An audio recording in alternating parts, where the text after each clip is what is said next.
Hello and welcome to Autodromo Hermanos Rodriguez in the heart of Mexico City. My name is Edward Hunter, and here we are for the third round of the sixth season of EERC Formula E.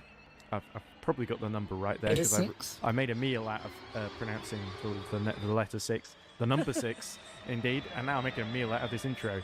But anyway, I'm not alone in this commentary box as we see free practice 1 just beginning, and the car's being released from the pit lane, of course, on this old 2018-2019 layout of Mexico City. It's not quite the modern one with the extra little hairpin added in. But it does have 2 extra chicanes, which will be very crucial for energy management as we just look at Luke Mitchell, of course, driver for VMS, and it's about to make his debut qualifying appearance just behind Jack Giordamano, of course, who's Hunter Birch Simulation FEZ driver in the yellow and the white and green HBS car. But alongside me, of course, I've got Josh Birch and Nick Homewood. So say hi, guys. Good afternoon, good evening, and good night. Hello, everybody. Oh, are you leaving? You going Good somewhere night, now? Josh. Yeah, I don't know. I sort of had to start that one, didn't I? It was what? Who said that? I swear it was. It's from the Truman Show. It's That's Jim the one. Carrey's Yes, character. yes.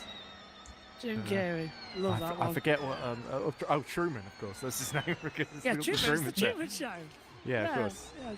Right. How did I forget that? Yes. I think I was trying to remember what Truman's last name was, but he's just Truman. It doesn't matter. Something Truman, anyway. Nick, save Anyway. us. Okay. I don't have that kind of train of thought right now. That's okay. Of course, Nick has got his hands very full managing the broadcast, which he does superbly. And, of course, it saves him having to do any driving, of course. Too lazy for that these days. Apart from when there's a touring car and some ballast involved. Oh. Remember, we still got that season finales. Oh, look at Juba. blimey. Just stuck behind one. That looks like is that a TCS racing car? Yeah. Yeah. And a wheel goes Oh, flying. blimey. Which will give him some very, very big nightmares from London, of course, because Juba crashed on the way to his Super Pole lap. He made it into Super Pole and then crashed on the way before he got up at the bridge, going on the way to get into the interior of the circuit. And then he crashed in the race as well, lost the rear wheel, and it was game over. So Juba, after winning in Berlin, finds himself on the back foot for the main Hunter Birch simulation team. But he did qualify in the top 4 in the sort of pre-qualifying, which obviously is only the top 20 get in. There are a couple of people that missed out, I believe. If I look at the grid 2, Leif Johansson, Adam Coates, Krzysztof Brzezinski, who was unwell for Hunter Birch Simulation FEZ, Samuel Capirola, also, and Garrett Gibson, Errol Prefett, always prefer to race in grid 2. Also, Joe Wilson, Graham Cooper's failed to set a time, so they have to start from the back without doing any qualifying in grid 2 tomorrow. But we've, of course, got grid 1 coming up, and the big story, really, Luca Gray may lead the championship for Crew 6. He's been very consistent, 4th and 5th in the first 2 races, but it's Juba, Josh Hamilton, both winners so far, and of course we've got our other champion, House Sonneveld, who has got his 2nd place from Berlin. So all of them missed a race, but all of them looking pretty much in a very similar position in the standings, Josh. Yeah, and it's been a remarkable start to the season with everybody as well. Oh, look at Juba just hitting Wow, the wall there blimey. entering the stadium section and really letting the tail hang out. This camera really gives you a good overview. I love this. Yes, Like the exactly. drone swooping around. That's a great one from Juba as well, just flying through. And it really has been a great start to the season as well. We've seen a lot of close racing, a lot of hard racing as well. I mean, last time out, as well as us making the Bond references as well, it was really quite a cataclysmic event as well to see everybody going side Lots by of side. accidents in Wheels London. flying everywhere. People jumping up in the air at several points as well. It was just fantastic as well. I mean, we're in Mexico now, and it always gives us, I feel, the best Formula E race of the season. So I've got no clue what we're going to see here with all 20 cars heading out to the circuit. And of course, this is the layout from the first 5 seasons, I believe. Yeah. In Mexico City. Whoa. Oh! Juba carrying way too much Oh, speed my and God, straight so into the path of the Finn Avon. Now, fastest. As we completely ignore Luca that now. Gray, 'Cause isn't it? As well. No, what, in the Finn Avon? No, I believe There's it two was cars. probably Yeah. Louis Hartley, I think. And I was going to bring up Louis Hartley because he set the fastest time in pre-qualifying. The Scotsman, really the man of the hour. Is really impressed in his performances for Lev Speed Juniors in the British Touring Car Championship at Imola, and he's also starred in GD3 class in endurance, also at Imola as well. Now they've disappeared. Tuber's gone back to the pits. I really Moving hope so. to quali. Yeah. Of course, yeah, That's that would right. be why that just happened. So anyway, this is some real excitement now. So Group 1, let's go through it very quickly. It will be Oliver Perikian, of course, finished second last time out. Louis Hartley, who topped pre-qualifying. Michael Steffel, who finished fourth in Berlin. James Juber, who won in Berlin. And Josh Hamilton, who won last time out in London. It's going to be a really interesting session, isn't it? It's about to hit the green light as well. Let's keep our fingers crossed. It's gonna And be a is it good me one. or Luca Gray has already gone out to the front, even though he's... Have I actually misread the quali group, actually? Yes, I have. That's why. I was looking at the grid of who actually made it in. So Group 1 will be, of course, Luke Mitchell, Louis Hartley, Adrian Diego, Luca Gray, Alban Gashi, and Joe Blahoven.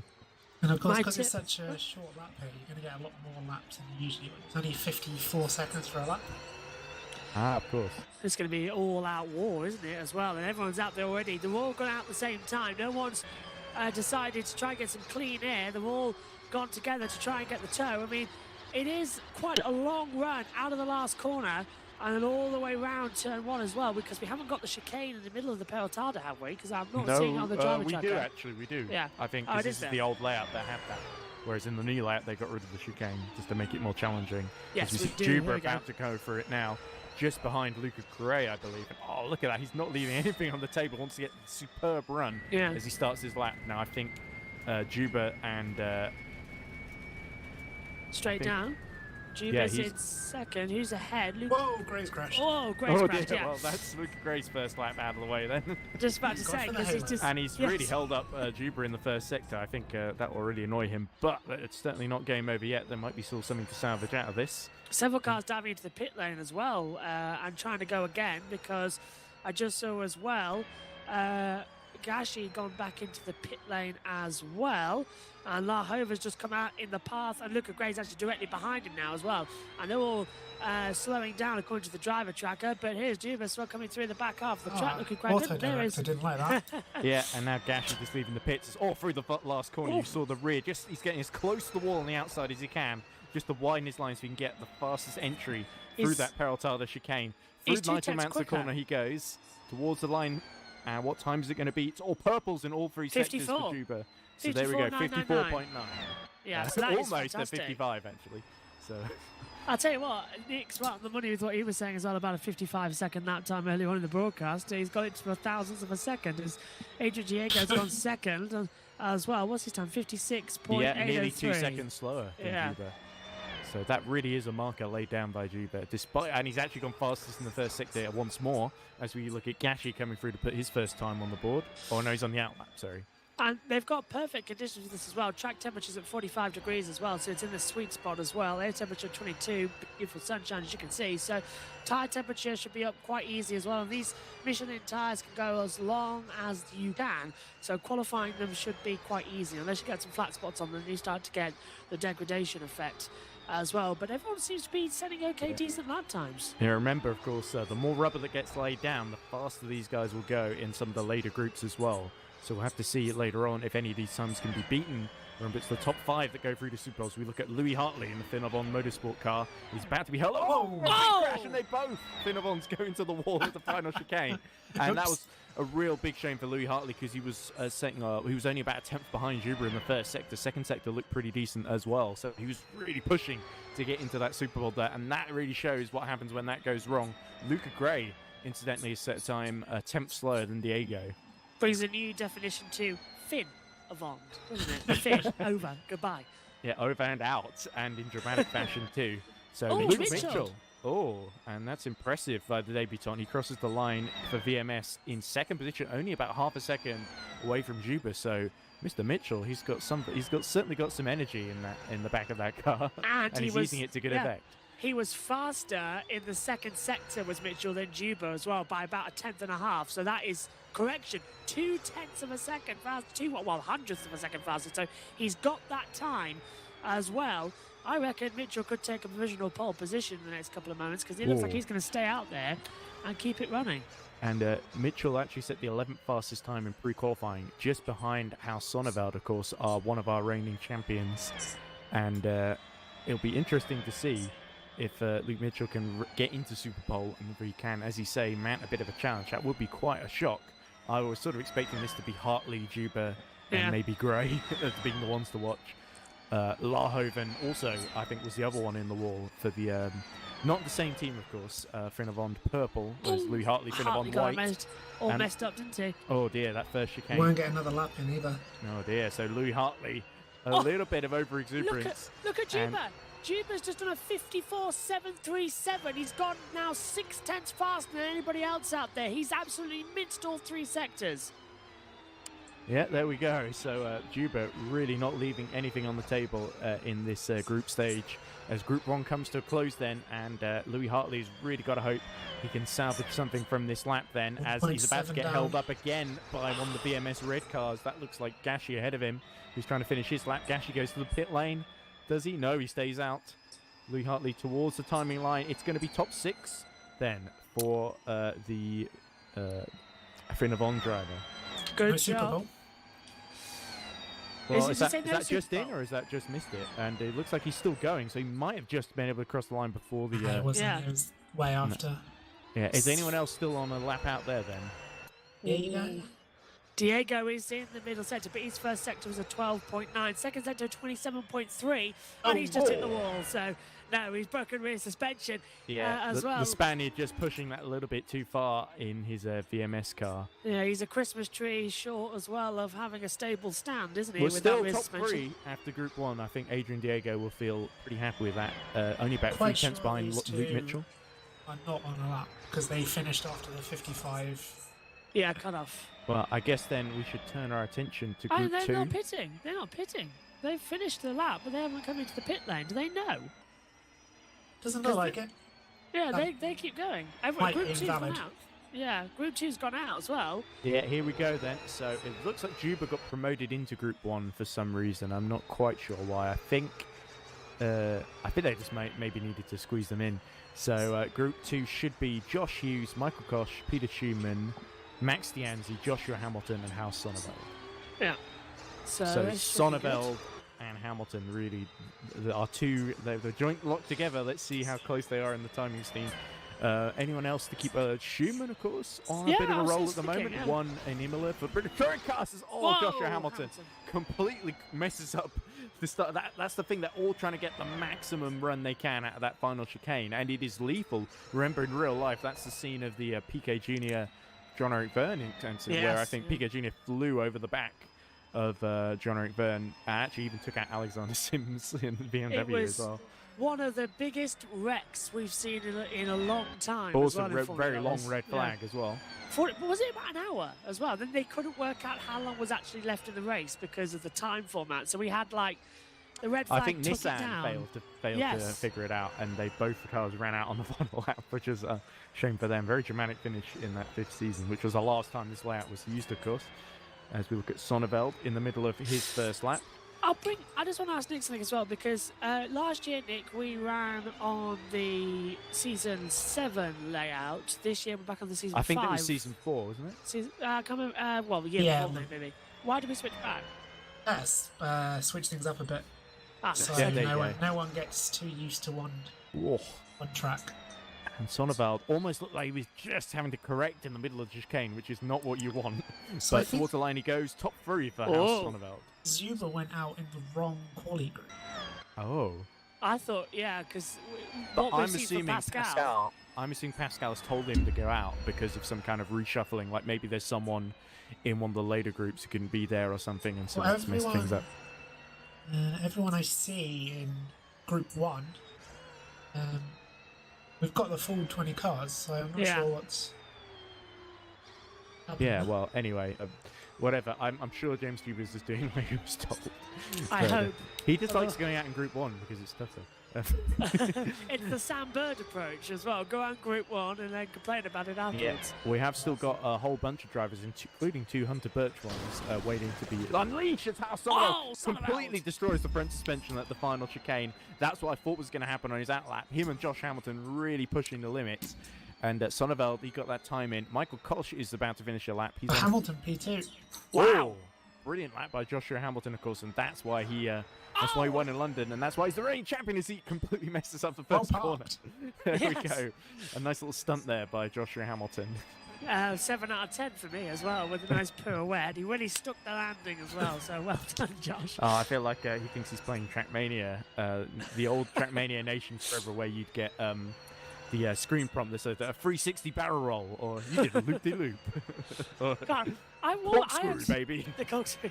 I had one game on the PSP as well, and he used to encourage you to do tricks. It was like a wipeout game as well, with monster trucks and that lot as well. I could never understand it, but boy was it fun to play. I could never understand what I was doing. So here we go. The cutoff time at the moment looks to be Adrian Diego, because Sonneveld is in the top 4 now. So Diego set a 55.7. Here's Michael Koch coming towards the line now. Just got to negotiate that last corner. Make sure you don't drift out too wide.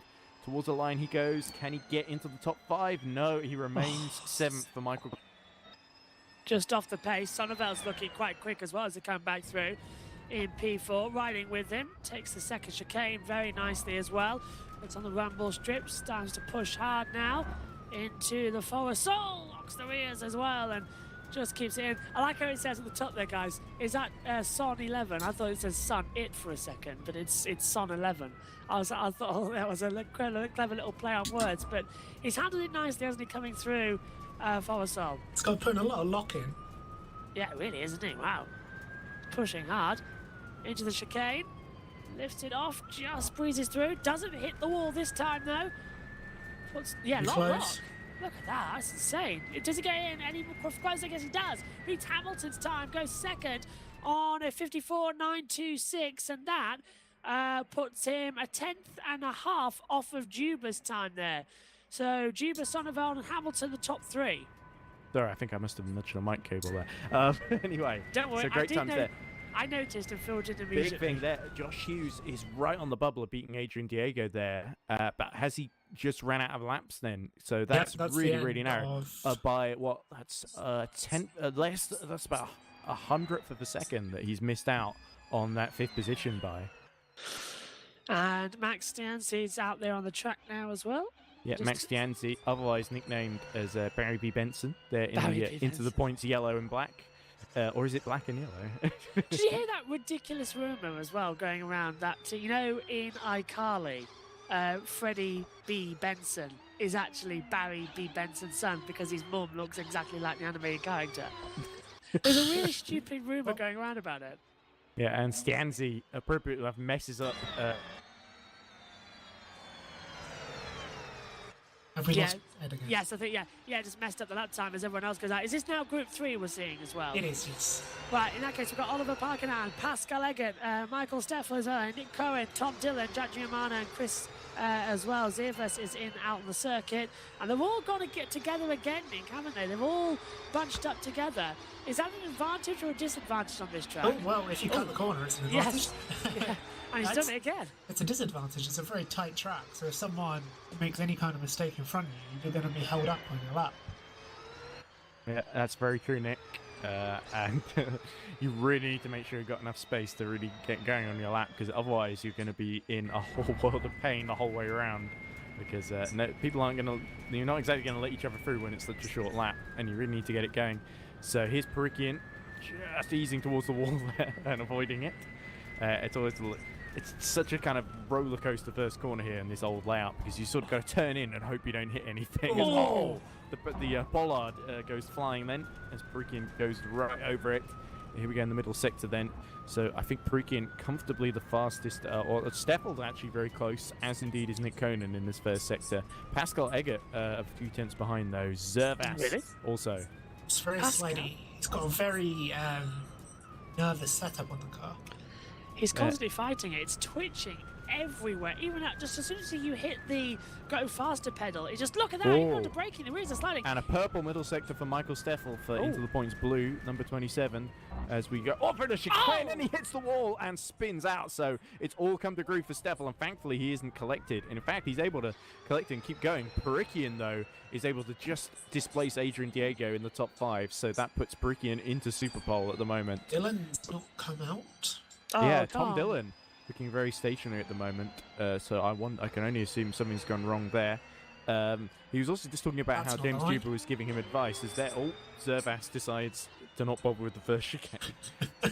Well, even Formula E said let's not bother with the first chicane anymore, just sort of confirm. So following suit, Zervas now into the Farsal Stadium. Keeps it nice and tasty. This is the corner that everyone just jumps over it as well. Yeah, I just sent Tom Dillon a message just to ask him if he's going out or not. Give him a poke. Oh god, do you remember Wake up. Facebook? It was not Facebook Messenger. What is it? M&S.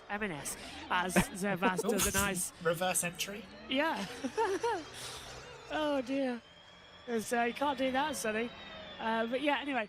Do you remember MSN with the poke? And MSN Messenger, yeah. Yes. I don't remember Marks and Spencer's setting up a social messaging account, but this isn't just I any do remember online MSN Messenger, and Yeah. embarrassing myself as we Pericki Zervas. and P3.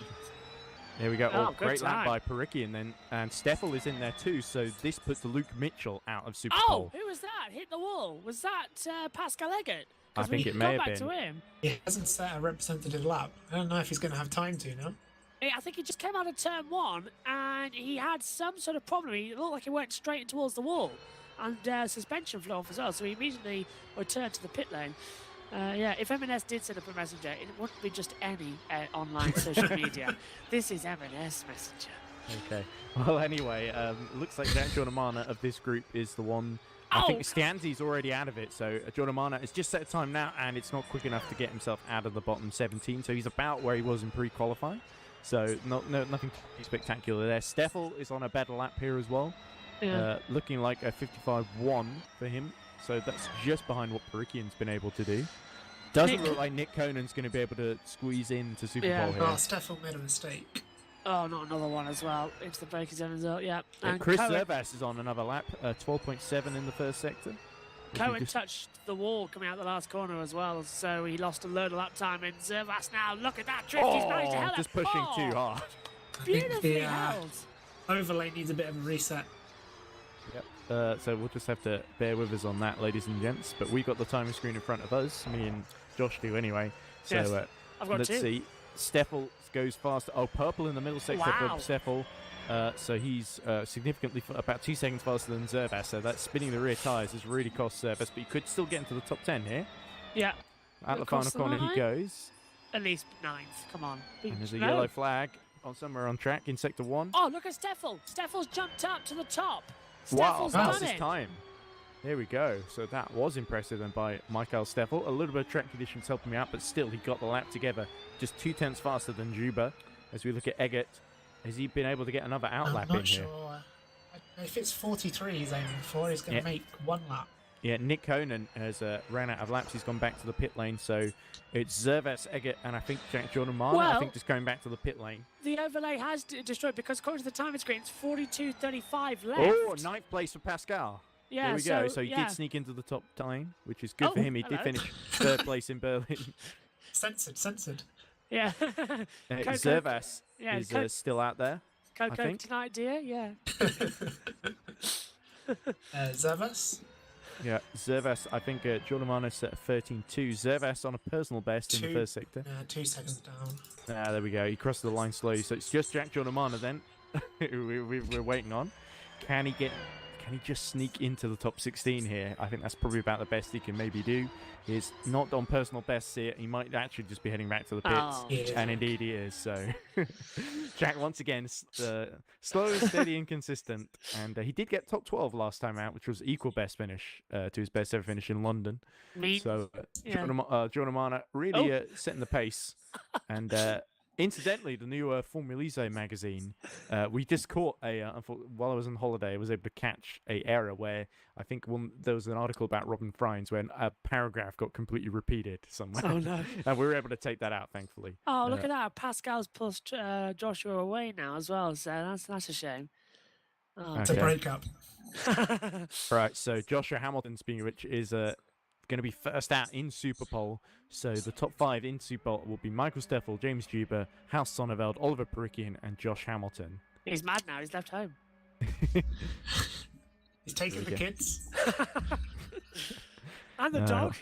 He's gonna take pole position soon as well. Oh no, he took the Michelin man. Well, he's left him for the Hankook man. So, I guess it's Formula E's anything to go by. Yeah. Is there what is Hankook's one? I never know. I always want to call him Hammock. I don't know why. It's weird. It's I because they're always going used by to the think blur.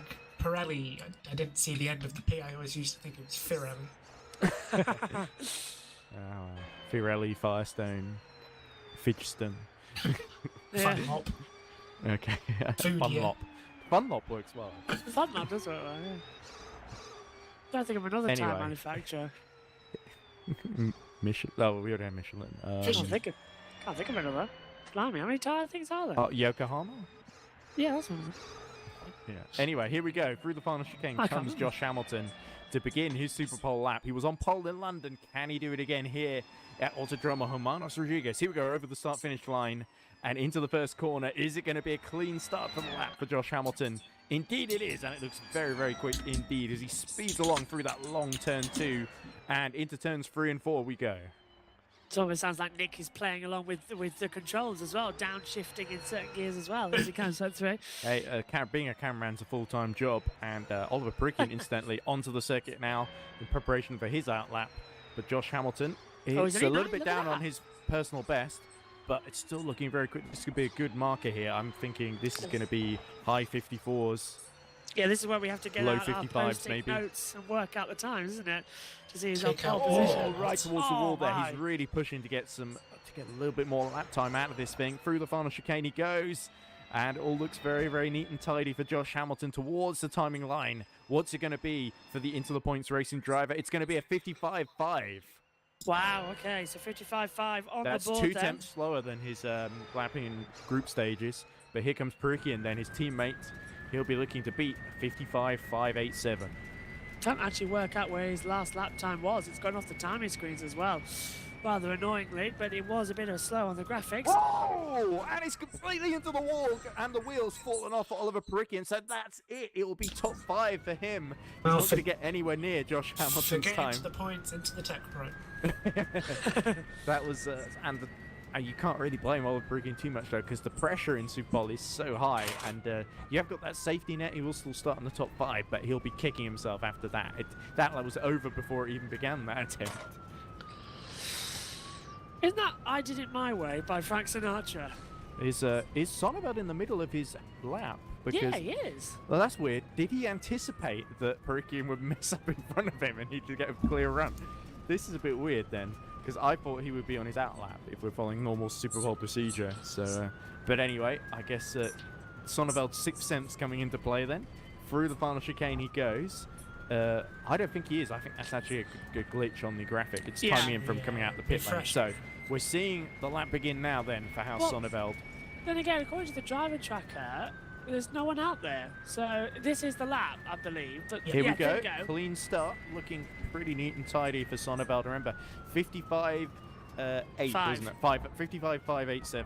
Whoa! Oh, He's he's got the missed it. chicane there, and that could completely invalidate the lap for House Sonneveld. So tricky to get the rear under control and well behaved, and it just stepped out a little bit for Sonneveld exactly when he didn't need it.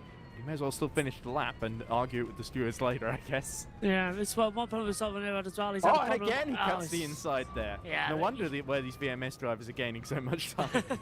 They're cutting off half the track. As well, it's a short track anyway than normal. Into Personal the best chicane. middle sector for Sonneveld, and I'm not no wonder. surprised. Yes, exactly. Through the final chicane he goes, and nearly into the wall, but just about avoiding disaster. Is it going to be better than a 55.5 for Sonneveld? It's a 54.7. 54.7. So if that stands, that's provisional pole. It's easy if you Juba forget is the stadium section. Juba about to set his lap then. So let's run on board with him through the first corner. And oh, this is going to be exciting. It always is. It's never a dull moment with James Juba when you're on board with him. Here comes the 100-bit simulation drive through the first chicane. Is he going to cut the corner chicane as well? Nope. He keeps on the track. He's taking the Josh Hamilton line. Yeah.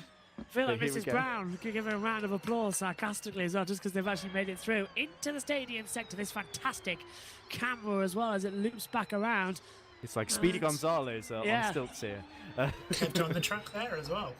Yeah, there we Yeah, go. it is. So looking pretty good so far. 12.6 in the first sector, 26.6 in this middle sector. There we go. So we've got to hope that he can beat Sonneveld's time, 54.7, or he just has to beat the 55.5 from Josh Hamilton. Front Towards the line we go. Yes! There we go. Fastest time of the entire session so far, 54.5. Juba And he stayed on the track. And now it's only Michael Steffel who can beat him then. For Into the Points Blue then, the man who finished 4th in Berlin, looking to really do some damage here. Of his teammates both sort of hitting trouble, it's all down to Steffel then. So, could be a pole position for me and Ed's team. That's fantastic to hear. Through the first corner. Oh, nice. And Steffel just about hanging out on the line there. Let's see what the times are like then. Through the first sector we go, 12.652. So it's even Stevens with Juba then, about a 10th slower. Through the chicane. Oh, and a little bit of the rear stepping out there over the curb, but he didn't lose too much time. So it's still on then. Steffel still in contention then. Let's see what the Into the Points driver can do here. He's not that quick, is he, through this part of the section? Bit too much oversteer. Oh, completely cuts that corner. And the other one too, almost. So Steffel, he's touched the wall. Yeah, really pushing the limits of the track. Quite literally, 76.5 in the middle sector then. Let's see if this lap holds. Is it going to be provisional pole position for Michael Steffel at the final corner? And towards the line we go. No! Oh, he abandons the lap, but it was a 54.5, I think. 555. Yeah, I think it was, yeah. So, only 0.035 behind Juba's time, but that's it. Pole position then for James Juba in a pretty contentious super pole there. A crash for Perikian and Sonneveld and Steffel both cutting the track then, and Hamilton really just kind of off the pace mysteriously. So how on earth do we set the grid when we've got warm-up coming up now as well? Are we going to have a longer warm-up so we can get the grid sorted? Yeah, I think it's just the game is left to decide. So if the game didn't invalidate the lap, then it's okay. Right, so let's see. Oh, there's the grid. Oh, is that the grid? It looks like the grid. Yeah, The standings don't work. Let me try again. The last time I tried, they don't work. Yeah, it's weird though. It's showing Perikian ahead of Hamilton. Yeah. I think purely because Perikian set a better group stage lap because he crashed in Super Pole, so he should be 5th with Joshua Hamilton 4th. And if really the question mark is whether Steffel and Sonneveld's laps count, I think, in my mind. So potentially Josh Hamilton might be able to get on the front row somehow, despite not setting a particularly exceptional lap there. This is going to be the most entertaining couple of moments we'll see this season as we try and work out who starts on pole. The overlay is having a few problems, so we haven't got the standings. That's right. Well, bear with us, ladies and gentlemen. Some technical issues here in Mexico. Well, I've got the timing screen. There it is. Look. So according to us, it's Juba on pole, Steffel second, Sonneveld is 3rd, 4th is Parkinson, Hamilton 5th, Mitchell 6th, Diego 7th, Hughes is 8th, 9th for Eggert, 10th for Gashi, Cohen is 11th, Kosh is 12th, Hartley 13th, Zervas is 14th, Gray 15th, Schumann 16th, Giamana 17th, Lahoven 18th, Stanzi 19th, and Dylan in 20th, which means we've got the bookend for Hunter Purchase. We have an explanation, by the way. So apparently Tom says, me and James got confused. I thought I was group 4. He thought he was group 3. They separated the grid into 4 seemingly even groups, and neither of us saw the quali groups channel because they... Jack says, I looked in grids and not quali groups, which is exactly what I did, actually. That's what I did, group 1. Yeah, exactly. And so, bit of confusion there, but they seem to be letting Juba off for that. I guess because he didn't cut the track, at least. Yes, that is good. But that's the second pole, then, of the season for Juba. But we cannot discount the likes of Steffel, Sonneveld, and Hamilton, or even Perikian as well. And who knows... Maybe even Luke Mitchell, Adrian Diego, and Josh Hughes could spring a surprise. Josh Hughes, we saw how quick he was in London, didn't we? Yeah, he was fantastic. And Tom Dillon, I think he'll be a lot quicker than 20th. Because he just missed the boat completely to do a lap and then got completely caught out. I think he thought there would be a 4th group, and there wasn't one. Last time we raced in Mexico, of course, as we're about to get ready for the start, so I'm going to be quiet. We're still waiting for Steffel, Sonneveld, Perikian, Giordamana, and Stianzi to make the grid. So come on, Jack. Still got a little bit of time. Come on, Jack.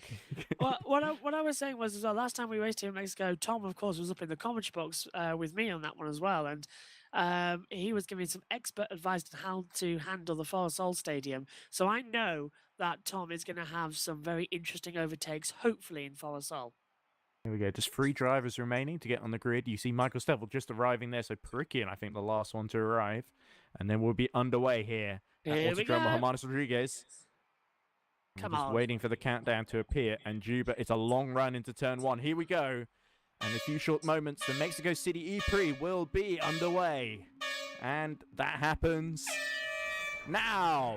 And it's a pretty clean start for Juba then. Off of the line. Sonneveld tucks in behind Steffel. And they all rush into turn 1. So crucial not to crash into wall. And Steffel hits the back of Juba. And Juba's rearwards into the wall. And that puts Sonneveld and Hamilton into the lead. Everybody's piled in as well. Multiple shunts as well. There's debris everywhere. Is there a wheel missing? There's a wheel Juba? missing. Yeah, Juba's got a wheel missing. I thought I He's saw one falling fly down the off. order so quickly I can't click on his name. Yeah, and he's cut the first chicane as well because he can't steer into it. And I think he's got all the wheels. I think he's just got that very might be bad Tom steering. Dillon then at the very back then, as we see a penalty for Juba for cutting that first chicane then. So it's going to be a long afternoon for him. Incredibly, Diego briefly got up to third there. Oh, and it must be Tom with the problem there because everyone just piled into each other. Oh, this is London all over again. I think Oh. Juba will be very disappointed that Steffel took him out. Steffel still going in 15th ahead of him, coincidentally. I have no idea what Steffel was thinking. And And that a great looks getaway. like- Yeah, that's Tom up there, so it Oh, is. yeah, Zuba. Yeah, with I think wheel off as well. Look, is it? Yeah, Yes. and he may have to serve that Oh. penalty because it's an in-game one for cutting that first chicane. Even though he only had 3 wheels on his wagon. Sonneveld, though, leads the pack from Hamilton, Perikian, Diego, and Eggert. That's your top 5. So great start for It's a Pascal wheel Eggert. in the middle of the track as well. It is. I think that's probably a Hunter Birch wheel. Juba now Yeah. getting replacement wheel put on or potentially retiring from the race. But here's the battle for the lead then between our 2 reigning champions, Hamilton and Sonneveld. Yeah, this is exactly what we sort of didn't want to see this early on as well, was these 2 battling together, the joint champions of last year. And Sonneveld just keeping inside the track limits this time as well. Hamilton's going to push behind. They've got 2 seconds now to Parkinson. But that was unbelievable as well from Steffel just to launch up the inside. He came in from so late as well into the breakers. I think he had a lockup and he just couldn't stop and just completely wiped out Juba as well. And he's, I think, out of the race as Hughes also into the pits as well. Indeed. So I'm sure we're going to hear some... Hopefully we'll get to talk to James Juba, or he might just be so annoyed by that that he won't want to talk to us somewhat understandably. The race Well, that... Zervas is having All that hard work to get on pole position. Juba just leaving the pits now, but he's a whole lap down, so he'll be very, very disappointed. I think Josh Hughes, a similar situation has happened to him for the XRL car, and that's a big disappointment for the 39 drivers. Looks like Tom Dillon getting very close behind. That looks like Jack Giordamana he's fighting with. In, of course, sister team, but there's no team orders allowed there. So Giordamana reluctantly letting Tom Dillon through there, and now having to hold off Michael Steffel, recovering down in 12th. Watch out, Giordamana. He's already taken out one driver. He's going to try to get up the inside. That's very risky. He's not fond of us today, is he, Michael Steffel? I think he's got a vendetta against us as well. But Jack held him off. Nicely done, Jack. And Schuman's into the pit lane as well, so Schuman's got problems. Oh, they're dropping like flies. Juba sets the fastest middle sector, though, so he's not giving up. 13 seconds behind Schumann. People got caught up in that melee at turn 1. So that's a lot of people have damage. The gap between, there's like 6 seconds between Zervas and Hartley, although Gashi and Gray are fighting for 6th position further up the field. Was that a penalty for someone on screen, guys? It must be. I didn't see it on the monitor. There's Schumann leading the pit. Was it Peter for pit lane speeding? Quite possibly. Oh, and that looks like Louis Hartley facing the wrong way. So Hartley has completely messed up the chicane and made contact with someone. It's blind that corner as well. Someone's going to be very careful. There will be a local yellow though, so people will know that there's something going on there. And Louis Hartley finds a little gap, and he'll have to cut the chicane to get going again. Hopefully he doesn't get penalised for that. But that's him going again down in 17th position. So lots of mistakes. As Steffel's going on Giordamana.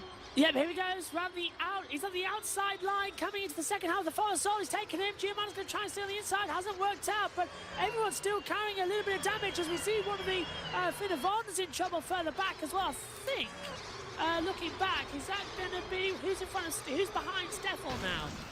It would be Kosh, wouldn't it? Michael Kosh. Look at all the orange cars. Yes.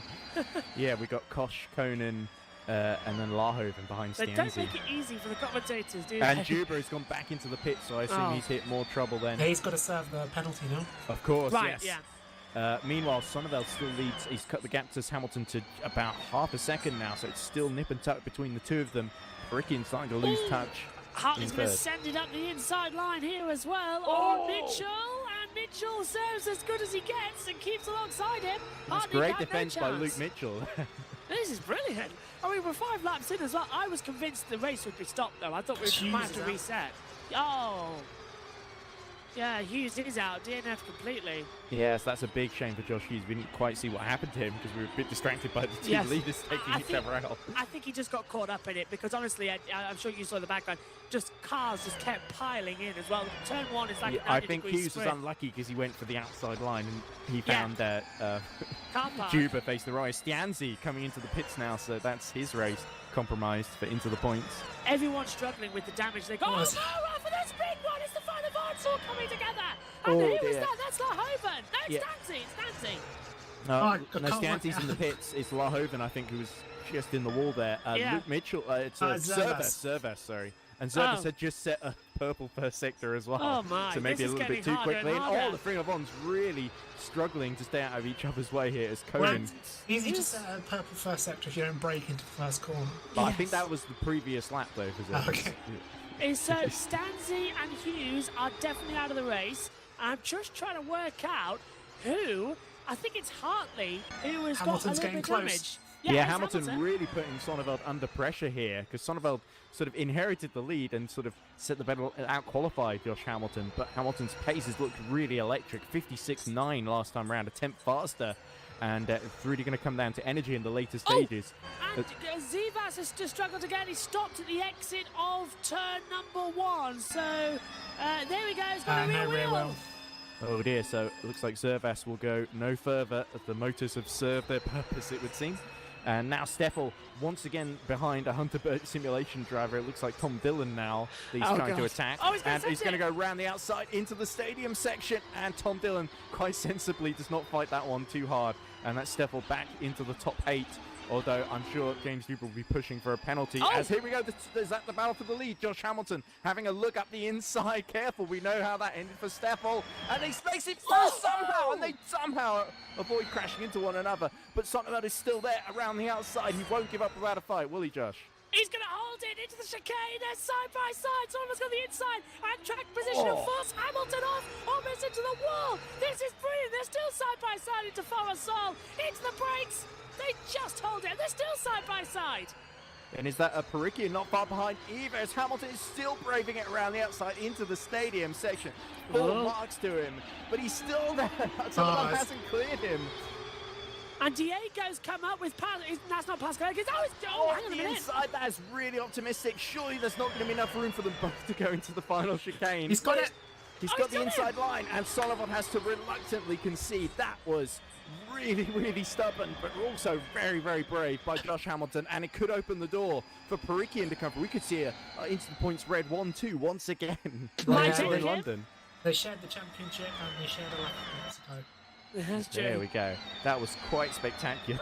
Is that Josh Hamilton would be brilliant. I don't think so. That's Diego behind. Egger is a couple of seconds behind. Oh, right, yeah, the timing screen hadn't updated. Diego hits the back of Ferrickian, so that's going to stop Oliver having a go at House Sonneveld then.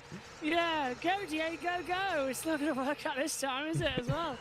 Trying to go up the inside. Zuber back in the pits, or is that just the overlay? No, it's Lahoven in the pits. Juba is still out there, and he's ahead of Schumann. He's just got by Schumann for 15th place. So 48 seconds now to Michael Koch. So I think Juba could still get some points out of this one. You know, that refresh of the overlay. It's not having a good day today. No. We're not. We're trying to keep up with all this chaos as well. It's absolutely insane. Top 4 battling together. You can't complain that the race has been dull so far. Oh, no. This is and amazing. in fact, we've still got 200 Birches in the top 10 with Tom Dillon 9th, Jack Giordamana in 10th, about 8 seconds behind him, but still there, holding on from Louis Hartley at the moment, but 1.4 seconds. But here, Ferrickian has really got Diego giving him a lot of grief. Diego is having a really good run here. I think a bit unlucky to miss out on a Super Pole. Yeah. Have a look at the energy. Oh, here we go. How on earth do they all use the same percentage? I thought everyone would be at least 2 or 3 difference. Despite me warning him to be conservative on energy, he's used 1% more than pretty much everyone ahead of him and around him. And Diego now looking very, very threatening as Josh Hamilton starting to break away. He hits the back and that was just almost he got completely caught out there, Diego, by where Oliver Perucchian was braking on the exit. Gray has overtaken Pascal. There we go. Yes, So Luca Gray Gray's making the progress. So Gray's moved up for the 360 as well, and Pascal's not happy with that. Look, he's hunting down into the chicane, trying to get a good exit as well. Can he take him back on towards turn 1? Gray got a better exit than Pascal there, to be fair, but Pascal might get the toe. No, he's too far back, so Gray will keep 5th position. I wonder if Pascal's got damage. I'm thinking it. Yeah, this is great progress from Luca Gray, though. He's kind of maintained his record of top 5 finishes this season. Remember, he is the actual championship leader, although we have got the drop your worst results score, which will come in later on as Luca Gray hits the wall as I say that. So I hope he's not been doing that every lap, because that would be quite painful consistency-wise. Maybe slightly bent, hard to tell. There's so many corners. I think Pascal's really... I think Luca Gray's just sort of outpaced him. We see... Diego is the first to go into attack mode. Pascal's done it too. And Juba as well. Ah, yes. And I think, is he running out of energy, actually? Yeah, he is. So I did wonder why Juba, a couple of laps ago, had a little fire graphic around his logo. Well, he's had to serve a drive-through, so he's probably got plenty of energy. Unfortunately, he's lost so much time having to put the spare wheel on. It's a good thing we bought that spare wheel. Yes, it was, yeah. But Halford before the race starts. And Giordamano going into attack mode, as is Eggert as well. I mean, it was quite difficult as well. And here comes Diego up the inside. Sorry, Josh. And that looks like there's not much the Perucchian can do to defend there. Adrian Diego gets back onto the podium for VMS number 12. Very nice overtake as well. Time that to perfection. It takes But P3. Perucchian will take attack mode surely in response quite soon to try and get his own back. They will get, I think, about 2 or 3 deployments available to them. Sonneveld takes it. Oh. So that's a big move then, how Sonneveld makes the first attack mode of the 2 leaders. And that's him trying to catch up that 1.8 second gap to Josh Hamilton ahead of him. Nick, what is the activation for this one? Do you know? Another quick look. I asked him as a race director. 2 times 4 minutes. Right, okay. So same as what we had in Formula E this season as well. And around this, he's basically an oval track. It's insane. Yeah, Jack Giordano going into attack mode has allowed Louis Hartley past him, and Hartley is starting to pull away as we see. It looks like is that Gashi right behind Luca Gray now as well. And he's closing him down. Here we go. Pascal got past Gray because he's in attack mode. Indeed he did, but Gray's still there on the inside. How late is he going to break into that first chicane? And Pascal just has to concede position there. I think he got out onto the marbles. So Gray, Eggert and Gashi having a superb fight here, aren't they? Yeah, as Nick said as well, he got on the marbles. You see when he came back on as well. As soon as he turned to the opposite direction, the car just wanted to step out on him massively. So Pascal, I think he's nursing some damage as Gray takes attack mode. And Pascal tries to get a cut back. That was well timed by Luca Gray. Yes. And I think Pascal got completely caught out. I can see the finger going up for Pascal right now as well to the screen. Just saying, what were you thinking there? Yeah, so now is the moment for Luca Gray to really make hay while the sun shines, because Perucchian is only about just under 6 seconds up the road and has not taken attack mode yet. Hamilton's got a 4-second lead. Yeah, Hamilton's continuing to pull away, isn't he, despite the fact that Sonneveld's in attack mode. And Sonneveld sets a purple first six at 12.9. Okay, so time can still go. Sonneveld's going to try and cut this one back now. Hamilton, for some reason, is just excelling, but I've said that before in my lifetime about both of them as he comes through. Yes, it's not surprising. And then into attack mode goes Josh Hamilton, so... or did he miss it there? I think he missed it. He missed it. Went for it. It's the overlay is being slow. Okay, there we go. Yeah, because we haven't got that on race view, so we don't know if anyone's in attack mode or not. Sonneveld's just taken 6/10 out of him before they reached the sector time. That wasn't just for Hamilton taking attack mode. Sonneveld is absolutely flying. I wonder if Sonneveld made a mistake, which is why he's so far back. Yeah. Did he touch the wall, I wonder, coming through one of the chicanes? Because that explains why he would have dropped 2 to 3 seconds after being right in the back of him. I want to see the wheel, but we're turning left, so... Oh, right, I should say. So, yeah. Turning all directions. Yeah. Now we go, right. Here we go. Straight. Can we have a bit of straight bit, please? Yeah, here we go. It looks like... there we go. Having to really soar away at the wheel is how Sonneveld but he's caught right back up to the back of that. Looks like Hamilton ahead of him, isn't it? Yeah, and I think as well, this is a great little run from Sonneveld, and we saw him qualifying as well. He's putting an awful lot of lock on the front wheels as well, and the car is sliding around an awful lot, and as Nick points out as well, he's taking more turning angles as well than Hamilton is. Watch him into the chicane now, look. A lot more direction changes than what you would see, and in the last corner, he'll go for a double shift if it goes a little bit wide, if the car feels like it's slipping out from under him. So Sonneveld's fighting that car, and it is damaged, look, you can tell. It's crabbing a bit, so I think Sonneveld has hit the wall. Oh, yeah, he turns so late and hard. It's like Alonso. Yeah. 2005. Just completely throwing it in at the last second as well. Yeah, there we go. But Sonneveld, despite that, has not given up on victory here. It's really even between these two, because Sonneveld's really quite good in the middle sector here, but at the sort of final chicane in the first sector, I think Josh Hamilton has got the edge. But here's some traffic. It's Kosh ahead of him, and Kosh gets well out of the way, so will not be participating in the battle, thankfully. I'm just thinking, how great would it have been to see Juba, Steffel, Hamilton, and Sonneveld fight for the win here? And it's such a shame that a bit mistake from Steffel, a pretty honest mistake, I think. Steffel just got a bit overambitious, has sort of denied us that. But still, we have got a great battle between two amazing champions here. We're going to have certainly put on a great show so far, and I don't think Sonneveld is done yet. But Diego is about 4 seconds behind. He's only about 6 tenths ahead of Perikian, so he's not exactly pulled away in his attack mode. So I think Perikian is still sort of in contention here. Gray is not really closed on Perikian either. So it started to calm down a bit in the top 5. Perikian didn't take attack mode yet either. As far Yeah, as I Eggert's remember. still right behind Gray though. Oh, and Sonneveld made a complete mess of that chicane. He lost about a second. Oh, of time. and is that Kosh in the wall? Yeah, I think so. He had a complete oversteer nightmare. Yeah, The car just I sort of thought Sonneveld made a magnetised. mess I of think it. he's got damage, is he? Yeah, very serious steering damage. So I think Kosh will be coming in for repairs then. This is a rerun of London then for the Season 4 champion. His season's not really gone to plan, has it? And look at Sonneveld's wheel as well. Mitchell, this is Mitchell.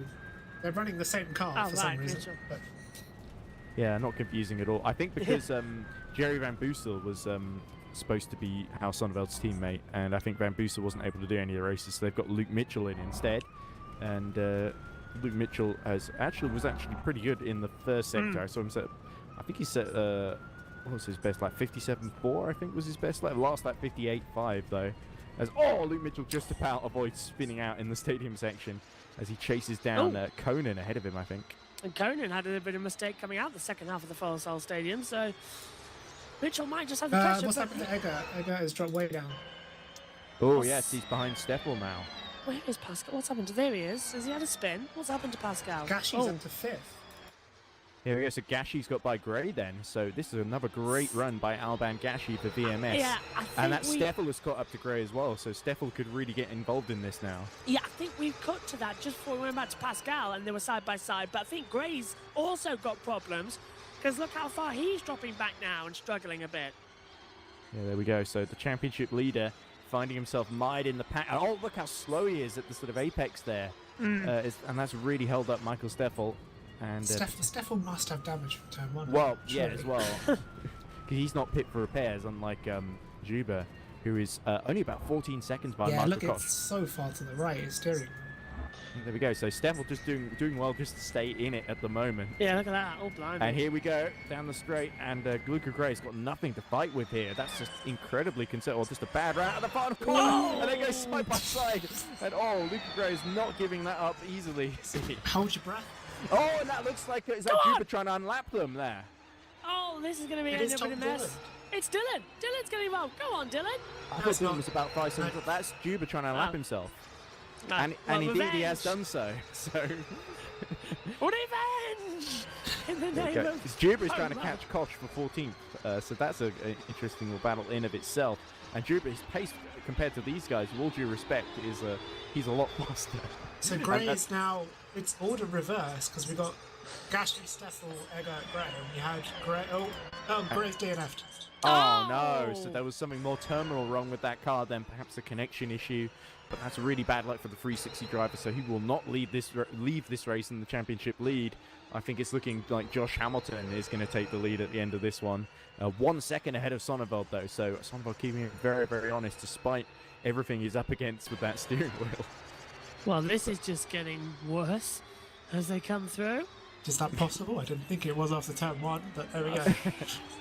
I think that was one level of bad. This is another level of bad, and pretty soon Justin Bieber will release a new single. Then it's another level of bad. I mean, all due respect to the EERC Formula E viewership, which is clearly huge Justin Bieber fans, but I think I agree with you there, Josh.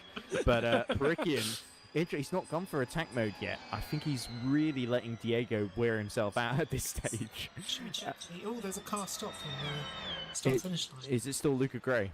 I No, think. it was a It's Schumann. car. And that's Lahoven being passed by... Yeah, that Schumann has gone stationary then, so at the side of the track. So he's clearly had to go answer the door or something and pulled over to the grass. Yeah, there's not. All the wheels are still there.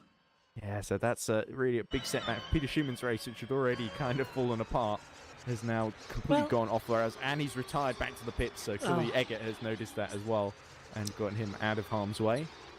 So Pascal raced through. As there we go. That looks like Jack Giordano just letting the leaders through.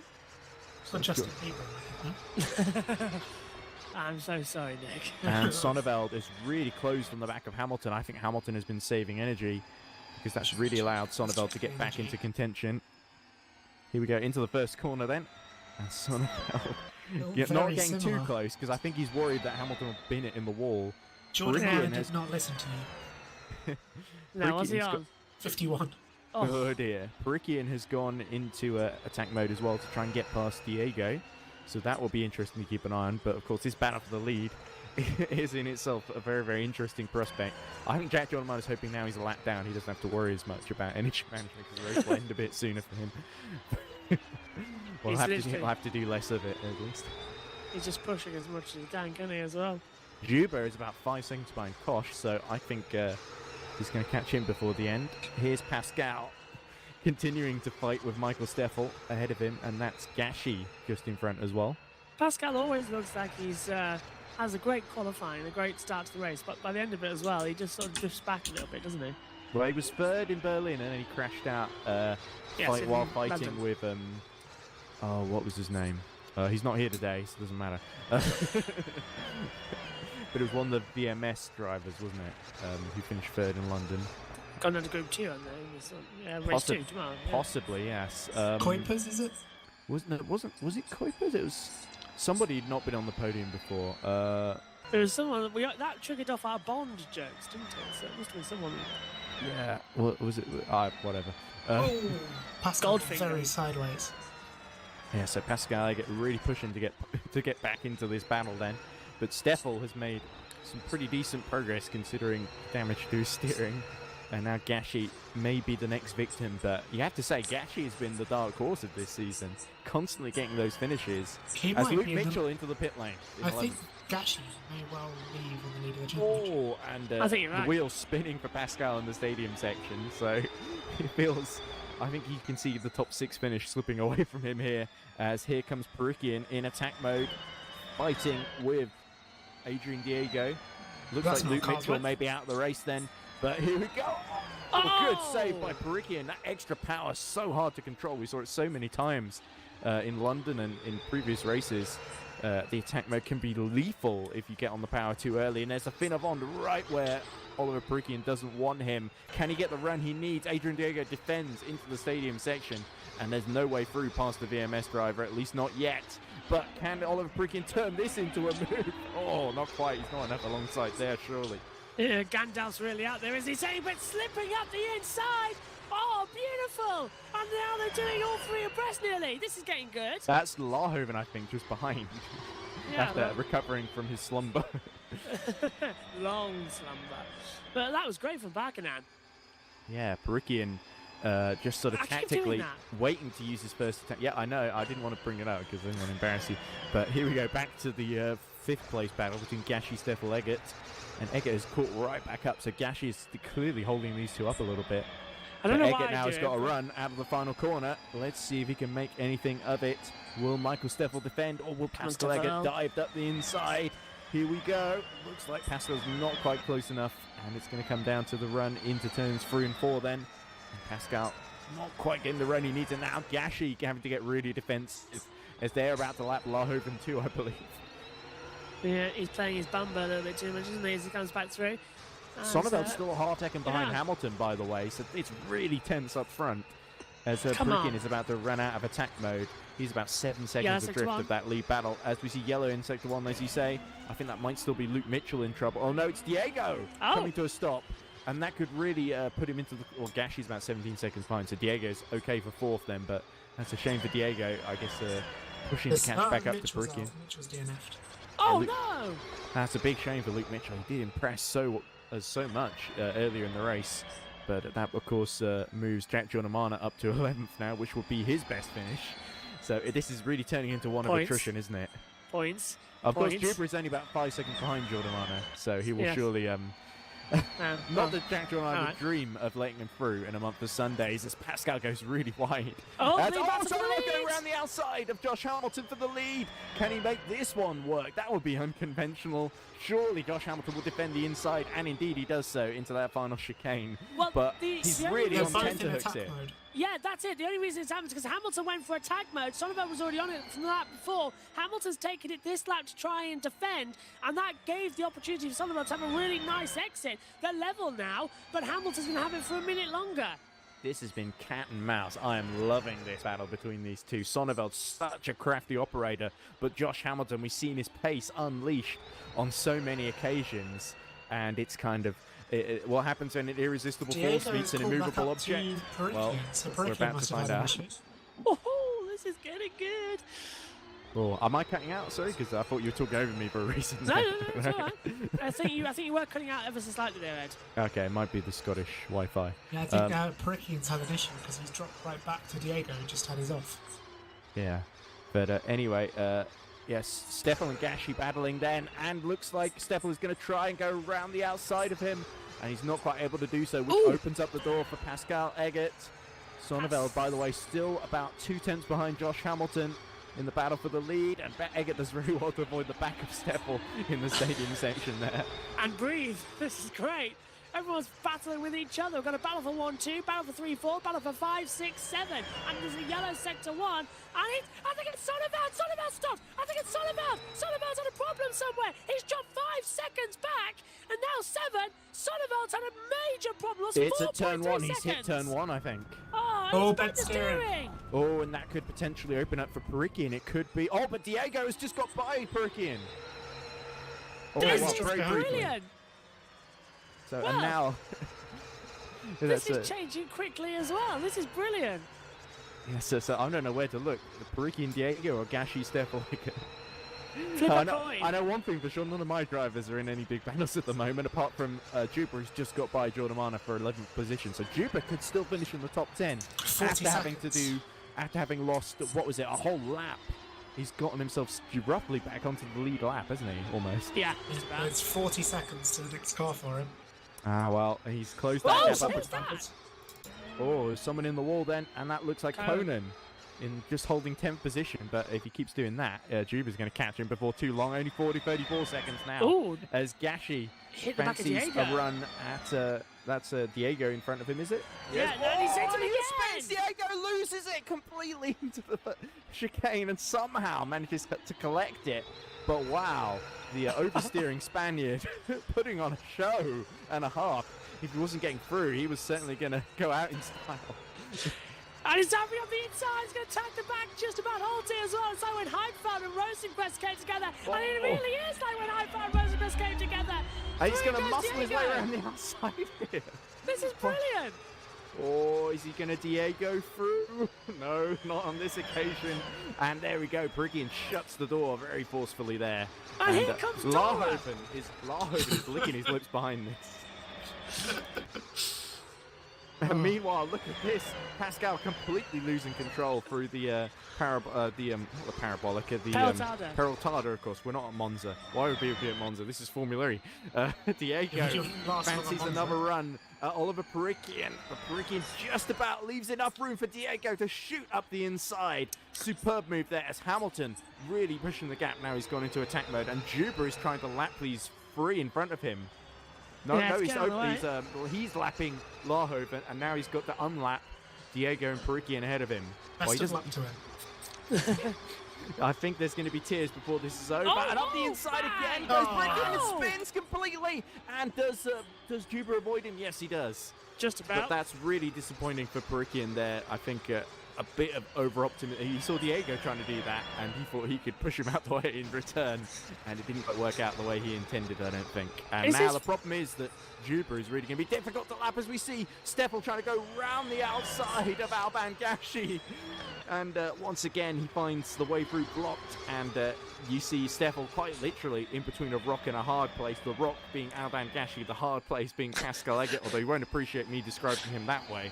Of course, as we go into the final 15 minutes of the race then, and Hamilton, 14-second lead to Sonneveld, who leads Diego by 7 seconds, but Perikian only a second behind. That gap to Sonneveld, or between Diego and Sonneveld, has come down a lot. Yeah, so how Pascal's trying to go Sonneveld around is the outside. coping really well with all this damage. I think if he finishes second, that was going to be a hard fourth second, considering Yeah. everything thrown at him in this race. Hartley's joining this battle now as Pascal drifts it nicely as well. Is this Oh. Formula E or Extreme E? This is brilliant racing. Look at I- that.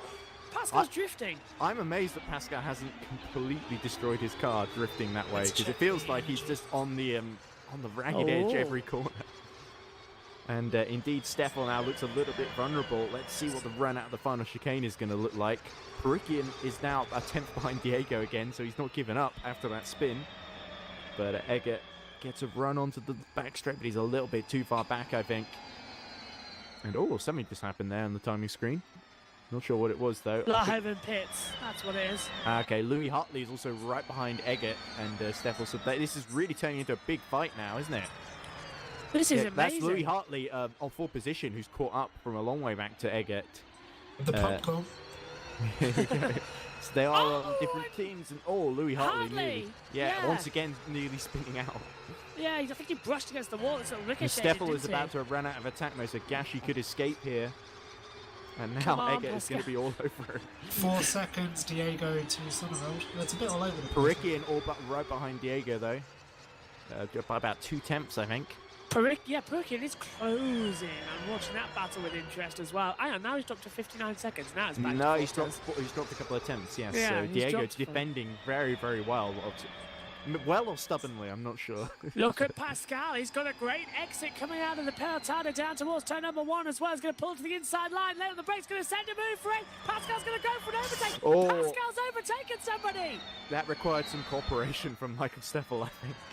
And now it looks like Hartley wants to go at him as well. It looks like Pascal's got the hurry up the moment he sees Louis Hartley Yeah. in his moves. Hang on, wasn't I like 30 seconds ahead of this guy earlier? I better actually drive a bit quicker. Yeah. And indeed, last lap for Pascal, I get 58.7. Diego so attack mode. there Oh, we go. yes. And 3 has he come seconds ahead of to Sonneveld. Perikian? He has, yeah, but he's only 3 seconds behind Sonneveld now. Oh, Pascal. And he's nearly blown it to Michael Good Steffel man. again there. And in fact, Steffel goes wide and Hartley almost goes through there. This is all over the place between this battle in the top 6, isn't it? And Yeah, the most and frustrating thing in the world must be Juba, who's been setting incredible pace, knows he's way too far behind to take advantage of all of this. They've all got a group chat at the moment. They're all writing letters to each other saying, no, after you. No, no, after you, please. I insist. And this is great, but there's a yellow sector 3 now. Car- What is that? Oh, That looks like Tom Dillon slowing at the final corner. Oh, well. Diego has caught Sonneveld. Game up. Dylan's right behind Cohen as well, but I don't think he was involved in that cross field. It was Juba as well. Oh, Diego, nasty. pushing very hard. Now, how will VMS Sun Edits play this? Because Diego is in a battle with Perikian right behind him. But They're not allowed to play it. They're not different allowed, teams. no. But I wonder if Sonneveld, knowing his car is so damaged, I think he might fight Perikian a little bit harder than Adrian Diego. I don't know if you can with that amount of damage. Yeah, it's really in. This could go either way between these three in the battle for second. Then 2 of them are going to finish on the podium. Well, none of them might. They'll bump into one another, but let's hope that doesn't happen. As you can see, Giordamano about to be lapped again ahead of them. This is Hamilton's going well. So far ahead, he's at the US border. And the through goes Diego on the inside of Sonneveld. Yeah, Sonneveld there we makes go. it easy. And you're right, Ed. Look at that, defending hard from Well, I Buckingham. think that was just where Perikian Perikian. caught up to him there at the chicane. Again, I even tried then. I even tried. Just call him Ollie. Ollie, yeah. But here comes Perikian. diving for the outside, and Sonneveld with his wounded car. Can he fight this one? Oh, not for much longer. I don't think Perikian really forcing his way through. And now Larhoven is going to try and lap himself too. Can Sonneveld cut up the inside? He's going to give himself more damage if he isn't careful. He forces Oliver Perikian to go wide. Diego is escaping up the road now as these two bump into the side of one another, and Sonneveld somehow able to stay ahead, but Oliver Perikian will be less than impressed, I feel. And now Larhoven is going to try and lap himself. Yeah, this is going to get very messy down towards turn number 1 as well. Brace yourselves. Brace yourselves. Oh, they're both just letting Larhoven through around the outside. Somehow Larhoven spins in front of them. Oh, dear. And somehow they all avoid him. And Perikian is through into third place. Send it. Well, there we go. I guess nothing to lose there. Crashed. Oh, dear. And that's a big mistake to get. I think he must have come upon the spun fin of on there. Hartley's past Eggert. Hartley's up to... going that's backwards. Why. Yeah, that's why. There we go. So problems for Pascal. But he gets going again. Can still get a top 8 finish here. As Gashi is let back through. Does anybody want to finish this race? I mean, do they all have pressing engagements elsewhere? Yeah, Diego now 22 seconds behind Joshua Hamilton with 10 minutes left to go. So how Sonneveld could even be caught by Hartley before the end of this. Hartley still holding off Steffel to the tune of a second. Eggert now 2/10 behind Gashi, as we see on screen. Tom Dillon about a second behind Nick Conan in the battle for 9th. And Juba is about 24 seconds. So Juba's done well to catch all of his teammates in this race, actually. But he's only 24 seconds. I wouldn't bet against him passing Tom Dillon before this is over. And I think given Juba had, of all the leaders, the biggest mountain to climb, I think he's done a superb job there, and a decent... He needs some points after London, though he didn't score any, because he crashed out, and Pascal, the rear completely going. It looks like Finn Avon are just incapable of keeping the car planted in a straight line. And that's really unfortunate for Pascal, as he has to let Conan through there. I think he might have damage. It looked like I think Pascal might be better served going into the pits, as now Tom Dillon catches up to the back of him. And Dillon is surely going to be up the inside there we go. Around the outside goes Tom Dillon. Overheated rear tyres as well won't be helping. Oh, well, let Pascal dive up the inside. Come on, Tom. He does. Tom is really going to have to tread carefully here so Pascal doesn't take him out, intentionally or otherwise. Send it, Tom. Send it. No, hold it back. Pascal's I mean, Tom is waiting for the straight, because obviously he's going to be so slow in a straight line with that much crabbing. Meanwhile, Steffel still about a second behind Hartley, so Hartley holding him off for 5th. What a great recovery this has been for Louis Hartley. He was facing the wrong way earlier as well. Is Pascal going to pit for his crabbing issues and go to the doctors and get some cream? No, he's not. He's going to stay out on the track, and Tom's going to have to do this the hard way. Hartley is massively closing on Sonneveld. Yeah, Tom Dillon's still on for his best finish. He's not finished in the top 10 yet in EERC Formula E. He would love to finish top 9. Sorry, Hartley's the last one on attack. Up the inside goes Tom Dillon. Yes! And, he's through just about into 9th position there, so not much that Pascal can do, unfortunately, for the Finn Avon driver. And now Tom free to chase after Nick Conan again, who's had a few adventures of his own today, but Tom slides wide into turn 9, and back through goes Pascal again. I don't want to make it too easy. Hartley, his pace is looking pretty good here. He's cut the gap. He's halved the gap, I think, to Sonneveld. He's about a second behind him now. And he's so an is attack Steffel. as well. So, yeah, Sonneveld looking very, very vulnerable now. He may not even finish in the top 4. And he's trying on Perikian, isn't he? Is that somebody being lapped in front of them? That's either Kosh or Larhoven.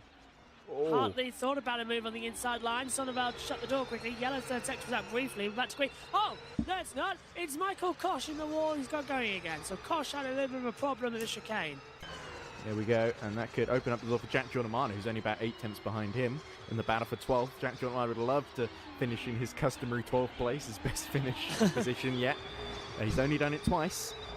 He would love to do it a 3rd time in round 3 of the season here in Mexico.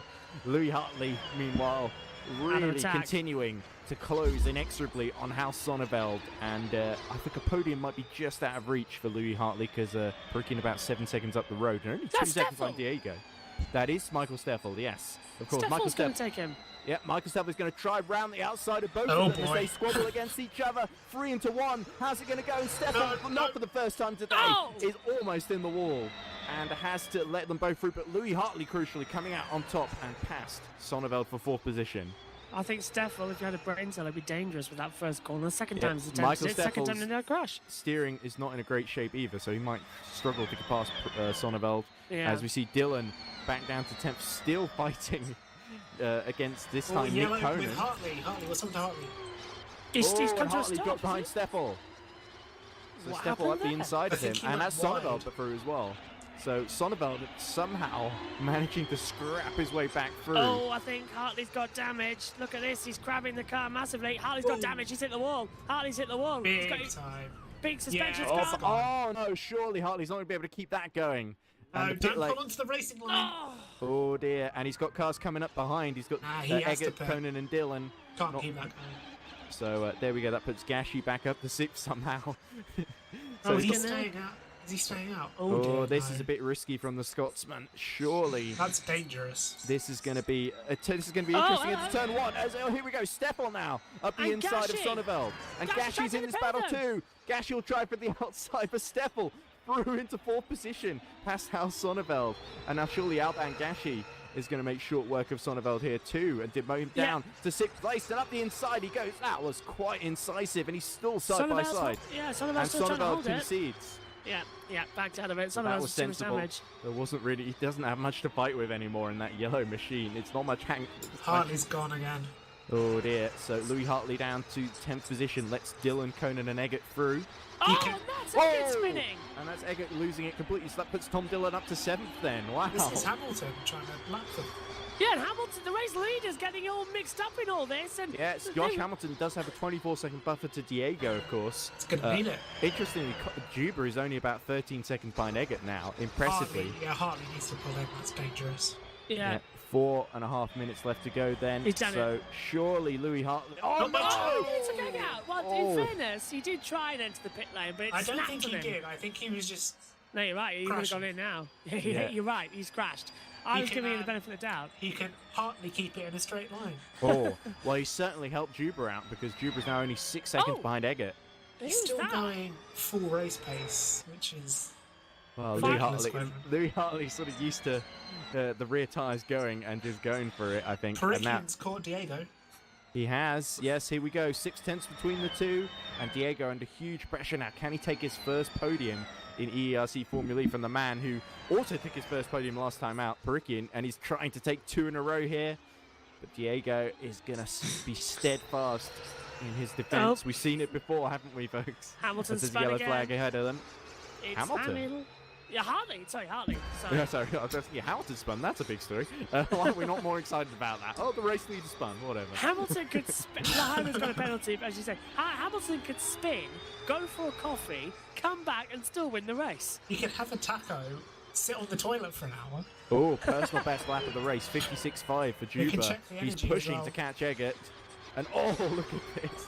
Oh, That's a Perikian having to, that looks like Hartley Hartley. again. Surely Juba's he's in got the the top message 10 by now. now. Only 2 minutes left to go then in this race. And Josh Hamilton, I think, on a way to win number 2 of the season. And but certainly Perikian wants to make it into the points racing 1-2 here. Juba really just wants to get into the top 9. It looks like Lahoven coming into service penalty in 14th and last position. Well, this race has just been absolutely bonkers as Yeah, usual. Gashi still, well, apart from, well, even the lead has had its moment. Gashi's right behind Steffel. Sonneveld could be caught by Dylan before the end of this, actually. 7 DNFs. Dylan is only about 5 seconds, but I know 1.8 behind Sonneveld. So Sonneveld really hemorrhaging time here. And Perikian about to hemorrhage Diego if he gets half a chance. At, Oh, at least, dear. at Sounds least, we, painful. at least we can say one thing though. We've had Oh, a look at Dylan really pushing. Yeah, and he's come on, got Tom. he's got Conan still about 2 seconds behind him, and Eggert only about 7/10 behind him as well. So and the race leader come through to lap them again. So Tom Dillon really needs to be careful here with Sonneveld. Here we go. Sonneveld, who's fighting Hamilton for victory earlier, is now having to just be careful because he's about to be lapped by him, and Dillon will have to let surely. it's a and mess. Hamilton goes wide. Is that Hamilton or that must be Josh Hamilton? It Really is struggling, Hamilton. and Hamilton is through. So Tom Dillon did have to concede in the end, and somehow stays ahead of the Finafon drivers.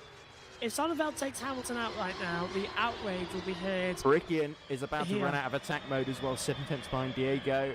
Here we go. Hamilton will go round the outside of It's House a gift, Sonnebaut, Tom. and so will Tom Dillon. Almost on the Contact. grass there. That was brave. Is that Dillon? Yeah, it is there. Just coming through then. So Tom Dillon into the top 6 there. Lofty heights there for the 100-point simulation driver. As Diego is overcome by Perikian just at the final penultimate corner there. Oh, that's Sonneveld's having issues. Oh dear. Oh dear. This is Oh, he's Sonneveld's. caught up with the Finn of Ons. And is that Dillon still ahead of... Oh, no, that's Juba. Juba trying And he's to fighting unlap them for himself. position. No, he's Oh, fighting yeah. for position. Oh, this is great then. Go on then, Juba. Get some points back If in you the last told minute. Juba after lap 1 that he'd be fighting Sonneveld, I don't think he would have believed you. Diego's repassed Where do we Perikian for look? second. They're everywhere. Over Yeah, to shout so what you Perikian say. has run out of attack mode and Diego is taking advantage then as Jack Giordamano is going to slow them both up a little bit and keep the battle going. But Gonna back them up everywhere else now, isn't he? yeah, so Dillon, 3 tenths ahead of Conan, about half a second ahead of Sonneveld, 8 tenths ahead of Eggert, and then 2 tenths ahead of Juba. Hartley's right in the middle of this battle, and they're all coming through. Hartley's still round at turn Eggert 1, and round the Dan's outside coming of through. Sonneveld and almost in the wall. Oh, And here comes Juba, Juba! up the inside of Sonneveld and almost in the wall himself on the inside. And oh, big hit there between Juba and Sonneveld. Oh, and he Jesus! spins, What were you he spins doing? Juba around. And that was almost, I would say, using your car as a weapon there from Sonneveld, but I hope it wasn't intentional anyway. Juba, who's had more than enough knocks in this race to fill Yeah. a lifetime of racing, is let through there. So Sonneveld, I think, decided some discretion. But the clock has run out. Hamilton is coming around the final corner now, I believe, the final couple of corners. And it's going to be 2 in a row then for the British driver, the into the points red driver. Coming through the final chicane now. Nobody could hold a candle to him. He's going to win by a vast margin, 21 seconds. Joshua Hamilton wins in Mexico City. Something's happened to Perikian as well. He's lost a Oh lot of dear. time. So Perikian has dropped behind Diego. So Diego is going to take his first podium of his campaign, of his Formula E career in EERC. A long way down on Josh Hamilton, but still, he really survived that race. He defended well from Looks Perikian. like Perikian's got damage. Oh dear, and he's about 20 seconds out of Steffel though, so it's not going to be too much issue as Jack Giordamano gets to unlap himself from Perikian at the very end. As it looks like Pascal Eggert has finished as well. So across the line comes Oliver Perikian, 23 seconds out of Steffel. And that's another podium in a row for Perikian, but he will be disappointed to miss out. As here comes Michael Steffel then, who recovers. There may be a penalty coming his way for that first corner incident, but here There may comes be a lot of Gashi. penalties. There may be many penalties. And Hey, Tom Dillon Dillon will sixth. come through to finish in the top 6, his best finish yet. he What a great started drive it- by Dillon. He started at the back. He missed qualifying. He could have won the race if he'd done qualifying. That's going to give Tom a massive ego boost, and Well, rightly so. Indeed. And there's Gashi, a great race from him too. I think top 5 is one of his best finishes yet as well. Beat Give me a 6th from kiss Berlin. to us. Eggert will finish 7th, Conan 8th, Juba 9th. You wouldn't have bet on that after the first lap. And No. Sonneveld 10th as well. So, wow, what an order there. Want to take us through it again, Josh?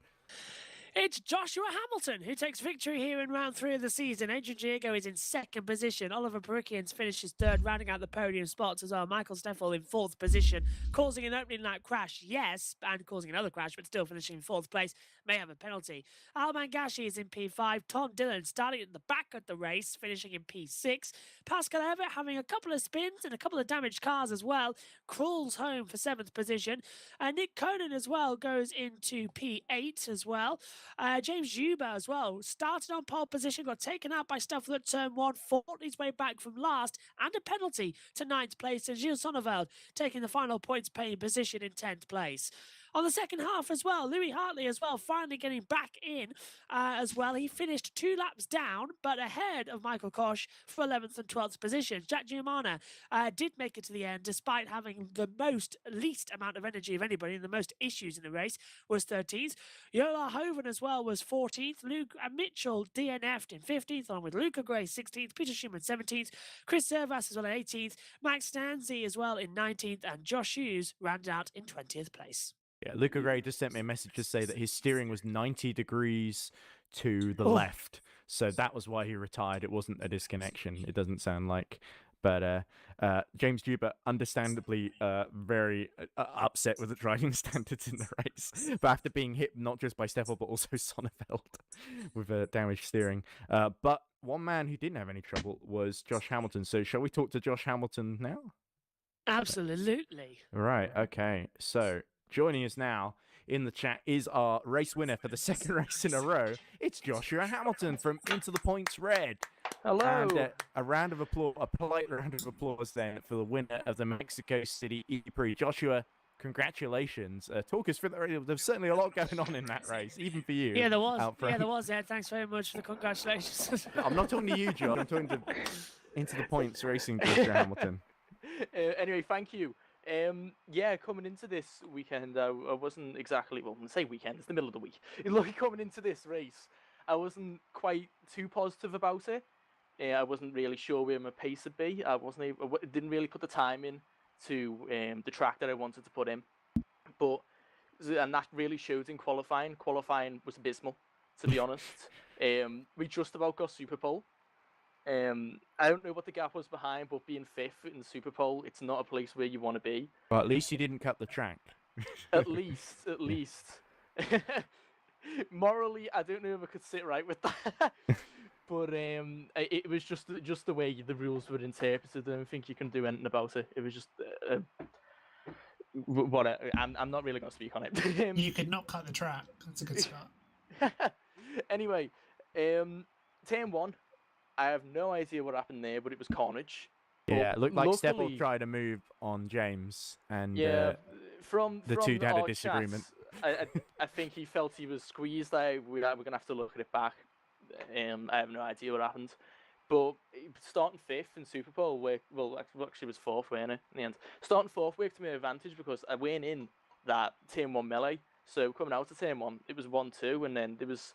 Well, you had House Sonneveld as well. It was really there was a whole lap where you two were side by side, which was spellbinding. It was a fantastic lap. We were side by side from, turn 1 all the way into the end of the last sector. It was really good fight. I'm not really sure what happened with him, unfortunately. He got quite close to me after the exit of turn 1. And he wasn't alongside me. I could see him in mirrors. He weren't alongside me, but he pulled to the right maybe to look for a move and just clipped the inside wall after turn 1. And that's why he ended up falling back so much with damage. And I'm gonna go and have a little chat with him and see what quite happened there. Just make sure. We could drag him in later if you want, but we've got Diego and Dylan waiting for their interviews as well. It's fine. We talk semi-regularly in DMs. Well, you are joint champion, so it makes sense you should get joint custody of the trophy now and again. But anyway, 2 wins in a row, 1 in London, 1 in Mexico, Josh. It's been, because you missed Berlin, it's been a great start to your championship. Yeah, I wasn't quite expecting that, I'll be honest. You've won every time I've been in the commentary box. I think the two Joshes being in the same thing is sort of all fine with the universe. Oh, yeah, we just gel together. That's how it is. You need to come into the commentary box one of these days, and that would be chaos for poor Ed. All right.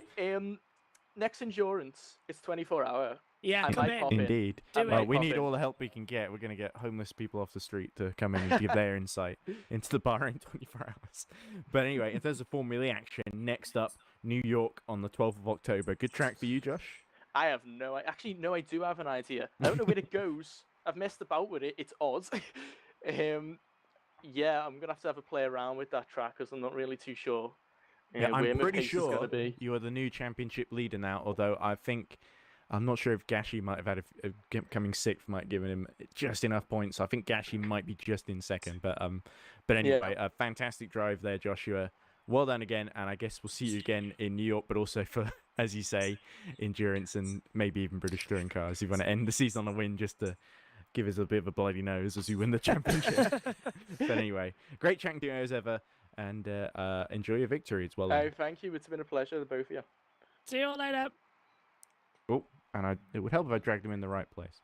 There we go. Right. So we're now just joined by VMS Sun Edit's VMS Sun Edit Black driver Adrian Diego, who's taken his first podium in EERC Formula E after a brilliant defensive drive against Oliver Perikian. So, Adrian, how are you? How are you feeling after that one? Man, I have no words, man. Okay, I- well, I- this is I- going to be a I- short interview then. I don't know if he saw it, but in the last lap he overtook me, and then it was just around the outside almost for a good while. Oh, We well, we missed it. Is that why? there was is a that, lot going on up is and that- down the field. Is that why he dropped back so many seconds and you took second place? Then we did wonder on the last lap. No. So it was on like the chicane on turn 2. That's where that overtake happened, and then I think he was like low on battery that he just pulled off, and I just keep going. Ah, Yeah, I mean, So it was your energy management that won out in the end there. You also had a great attack mode strategy as well. You were very aggressive early on, and you waited for your last one until quite late, I noticed as well. I was waiting for him. I was waiting for it. I mean, I knew he was coming, so I was expecting to him for like overtaking me in one of those, trying to not save and then just take it and then just take it at the same time. But yeah, it worked. Somehow, I don't know. We didn't plan this, so I mean, I'm happy. What else can I say? You've equaled the best result for VMS Sun Edits this season, because of course House Sonneveld also finished their second in Berlin, and there was a great moment where I thought Sonneveld was going to take it easy on you, but you two had a really close fight for a couple of corners where House was just, you went up the inside into, I think, turn 5, and he was still trying to hold on around the outside, and he just reluctantly conceded. Was that a nice moment? Was that with you, Diego, or am I getting confused somewhere? Oh, you were far I ahead think of it- House. There was one I moment think it where was you two me, came yeah, together. Yeah, it We was. we have a couple of them. We have like 5-6 laps that we were just constantly side by side all time. I mean, and he at the end you had to let off because I mean he had the position, but yeah, it was really tight, really hard to manage the battery as well with this guy. He definitely put a challenge, and what else can I say, man? I mean, we had fun, which is almost the most important thing of this. Indeed, So, yeah. absolutely. So I'm sure you're going to remember that first podium for years to come, because that was an insane battle with Oliver and about 7 other people. But you came out on top. Joshua was a long way ahead, of course, but I think you can definitely feel proud with that second place. And who knows, maybe there's a win to come for you, Adrian. I don't think so, mate. They're too fast in front. oh no! Today you proved to everybody that you've got that speed and talent. So don't you worry. No. This track fit me well because I drove it in other categories, mate. But I swear, these guys are too fast. Like they saw it on quali that even with the setup that we had, that here shout out to Alban, man, he did an amazing setup. But we were still really behind in qualifying. I mean, these guys are in another level if they want. I mean, I think they're just making it for fun, you know. they're not winning the pole, but yeah, again, they're really fast. It's just amazing that we beat them. Will Anyway, you come back? Oh. Are you going to stay around for next season as well now? Because trust me, you do have amazing pace and amazing wheel-to-wheel skill. And it's not often I say that up in the comms box as saying about how much I've been impressed. But honestly, that was amazing. Man, about pace, man, I'm really inconsistent, but about wheel to wheel, I think I proved that really to everyone. So I don't know, depend on how the Gen3 cars are, but for this season, yeah, Good. most of it I will be racing. Yeah, I will giving it some reason for the fans to buy tickets here. Well, you don't have to Good. buy tickets to watch the stream, thanks, thankfully. But I'm sure if they did, you would bring in the big bucks, that's for sure. That's the thought. People always saying I should get a real job rather than commentary for free. Maybe I should charge people to watch Adrian race. Yeah, that's a good idea. There we go. The man who's hard to pass on track, and he can't keep that smile off his face. We can't even keep him out of the commentary box in this It's interview, fun. can we? Yeah. But anyway, Adrian, thank you very much for talking to us. I think you should go off and enjoy your well-earned podium now, and I'm sure there'll be a couple more before the season's over with any luck. Thank you, man. I'll see you later. I'll see you around. And Bye. now, waiting very patiently in the waiting room is our final man who wants to talk to us, who's just finished 6th, although that's before any penalties have been applied, so you never know. Might be even better than that, but still, a best ever finished top 6 in his 3rd appearance in EERC Formula E. It's Tom Dillon from Hunter Birch Simulation. Tom, are you there? I am there, and Oh, very very quiet. happy as well. There you are. It's very happy as well. It was a good race. I underconsumed throughout, basically, so it meant that I could push like L towards the end of the race, and it meant I got to overtake a couple of people there. But it was good fun from last on the grid. Yeah, certainly. there was a mix-up in qualifying where I think you and James both thought you were going to go out in one the later groups. James ended up going out in the first group. You didn't go out at all. And then the race, you had to overtake pretty much everyone to get into the top 6, apart from the top 5, of course. So there was some real big battles out there. Who gave you the most trouble out there in terms of who was the hardest to pass? Well, I know he's in the call, so I'll call him out. Pascal almost damn near killed me with a spin. And yeah, there were quite a lot of Finavons that were just flying around. In fact, Louis Hartley was very quick, but couldn't keep it sprint in the right direction. Yeah. Everywhere I looked, there was a Finavond. But anyway, there is an airport near Mexico City, but yeah, you wouldn't know it with all the cars going flying. It was all clean though. It was fun. Pascal spun. There was nothing he could have done. Just was able to get around. And well, I enjoyed that bit at the end there. I thought Nick might have just about got me, but I basically used a lap too little fuel, so I was able to push flat out at the end. Energy, you mean? Of course, there's no gas guzzling nonsense in these Formula E cars. You got to cut that talk out. Fuel. Technically. Well, I've got 2 questions, Tom. One, started 20th. What was your view of turn number 1? Well, he probably heard James shouting on the team radio. That's Yeah, it. to be honest, I'm glad I had my crew chief on. I almost forgot to start him, but just all of a sudden everyone was crashed. I was 11th by the end of turn 1, I think he was. Yeah, I think Jack actually got through the turn 1 in 10th, right ahead of you, didn't he? Because Zombie had to get past him. He did, yes. Very thankful for Jack not putting up too much of a resistance there, but he had a good race as well. Also, James had an incredible race. Yeah, he nearly caught up to you, actually. He wasn't too far behind. Well, yeah, exactly, and incredible pace from him. It's a shame for him because he could have won the race, I think. Yeah, but that's the way it goes sometime. Yeah. We have Michael Stevel to thank for that. And maybe a penalty as a little gift will come his way. My second question is, now that it's turned incredibly cold and Tom shares my pain of having a garage converted, how cold are you, Tom, right now, or are you quite warm? Well, I had to whip the blanket out for a commentary last night, but for today I've been all right because the wheel starts to heat up quite a bit in these Formula E cars. The computer's obviously not enjoying R-Factor 2, so it evens itself out. That's good. That's good. At least you're warm because it has been very, very cold recently. And I know I'm sat here with the heater on and it's quite pleasant now after 2 hours in the box. I'm sorry, Josh. Are you Tom's grandfather all of a sudden? Oh, I hope you're not too cold, Tom. I am indeed, yes. Nah, we share the pain. We should take an interest in the health and, of our drivers, especially in this cost of living crisis. We've got to make sure they've all got the ability to warm themselves with fuel. I hear Liz Truss is joining us in the commentary box in Bahrain as well. She's not joining us to talk about the policy. It's her new job as well. She's only a commentator. Thank God it's not a car because I think she might have crashed it. Yeah, I look forward to hearing about pork markets and that we export only a third of all our cheese and how much of that's a disgrace that is. She can't be trusted. Yeah, that's almost up there with your broom thing from touring cars. What was it? It was high-rake setup. That's it, the high-rake setup to keep the bonnet open. Yeah. Anyway, I don't suppose Pascal, given that he's muted his headphones and his microphone, will want to talk to us at all about his race. But I must say his stewarding was once again top-notch. And so thank you very much, Pascal, for running the event so smoothly. So I don't think James wants to talk to us because he's still a little bit unhappy with some of the driving standards in the race, and everyone watching the stream is listening to me scream over Steffel basically doing a dive bomb is what I've heard people describe it as. And that's kind of how I remember it as well. So it was. There might be a protest, as I say, but no, nothing against Michael, because I think recovering to P4 after that, I think was still a pretty decent drive by him. So, credit where it's due. But no more than that. You won't hear any more positive things from me about that. But anyway, I think it's about time for us to wrap up then. So it's been great to talk, well, not just talk, but to commentate as well. So we'll be back, as we say, on October 12th, is it?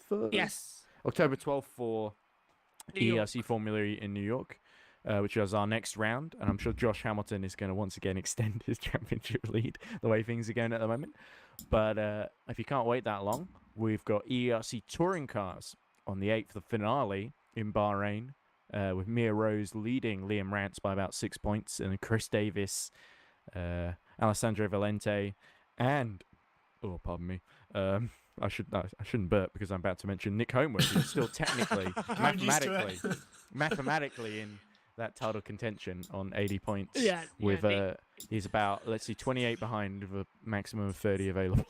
Yeah, well, sandbags are all coming out. Yeah, of course. Yeah, got the least ballast of all the title contenders. So yeah, but we'll If have to Nick- see. If Nick wins the title, I will eat a shoe. And it would certainly be a big historic moment, of course, if Mia Rose can win that championship, being the first female driver to win And EERC championship. if Mia wins, I will drink champagne. And I'm not kidding. I'll crack open But that a said, glass. I would be also very, very happy Liam won, or if Alessandro somehow managed to bend the laws of physics. That too. And We'll have to arrange to get Josh's webcam Yeah. for the end of Bahrain Yes. then. But here's the thing: if you can't wait Yeah. that long, and I'm going to meet up with Alessandro in person on the 1st of October at the Reigate and Banstead District Nice. Cub Scout pushcart race, which I'm looking forward to. I'm even going to put a few Finnavon Motorsport stickers because one of our colours for our cart is orange, so I think we're going to put because Are you doing the campaign. commentary? No, Oh, they don't right. let me do commentary. They usually play like the same mix of 80s tunes, and the assistant district commissioner, lovely lady named Margaret, will probably just explain. Oh right, this is who's coming up next. She's a no nonsense lady, likes to just get stuff done. And Is I the last appreciate name that. Thatcher? No. I can't tell you her last name for GDPR So it could be reasons. Thatcher. No, but it isn't. No. It does. It does begin with a T though, but it's not that. Thatcher's dead. Remember? Right. Anyway. Right. So that's happening on 1st of October. You want to see some real racing rather than real simulated racing.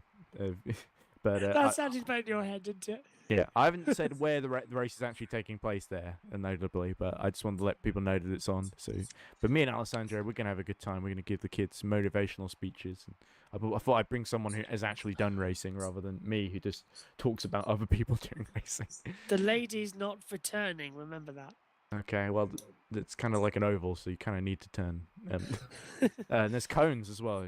They can cause real problems if they get stuck in the wheels. But anyway, that's for the kids to worry about. Some of them might have even been watching. You never know. I take it Maggie Thatcher then liked drag strips then, if she wasn't for turning. I regret everything about this.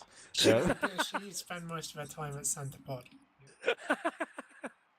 Yeah, Well, she I did. mean, Mark Thatcher did get lost in the Dakar once, didn't he? Infamously.